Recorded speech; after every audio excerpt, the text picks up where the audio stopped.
Want help. That's what many flood victims are pleading throughout western Palm Beach County tonight. The governor and federal officials surveyed the area, but federal resources may not be headed into the area. Contact 5 investigator Dan Krauth wanted to know why. He joins us now live from the acreage with the very latest and some answers tonight. Dan. Jay, just imagine walking out your front door in the acreage and finding this. Your entire front lawn engulfed in water. This entire area is flooded. Many victims don't know where to turn, and they want more help brought into the area. But as it stands right now, they may only have local resources to rely on.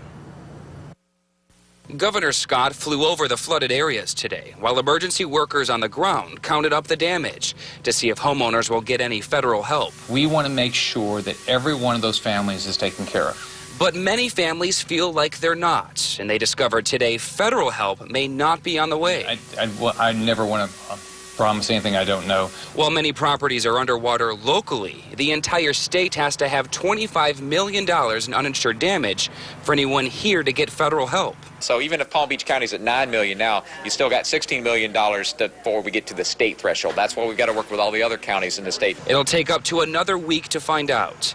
Meanwhile, the governor today said the situation appears to be under control by these local officials in the Emergency Operations Center.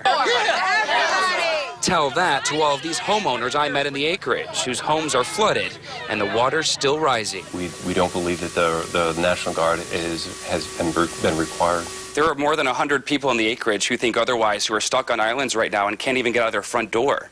And when they hear that the National Guard could be deployed and they're not, they're scratching their heads wondering why. At this point, we are responding to all the requests that we have received from our Emergency Information Center.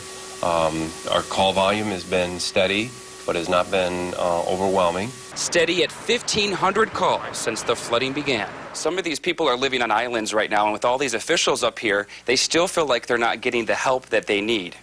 Well, anybody that's not getting the help, you should call Bill Johnson's office. Brian gave you the number. Call them immediately. The fire and rescue is out going to these homes. That number that they want you to call is the number to the Emergency Operations Center. We have that number for you right now on the bottom of your screen. The EOC is also having officials with the U.S. Fish and Wildlife Department going door to door right now doing welfare checks. Now, I also made a lot of phone calls today to our congressional members to try to get some answers. Senator Nelson's office told me that they have received some complaints today that they are investigating. Senator Rubio tells me that his staff members are monitoring this situation from the Panhandle and that they're working constantly with the EOC. Now, if you think this damage looks bad out here, stick around. Tonight at 6, we'll take you inside. Live in the acreage tonight, Dan Krauth, WPTV, News Channel 5.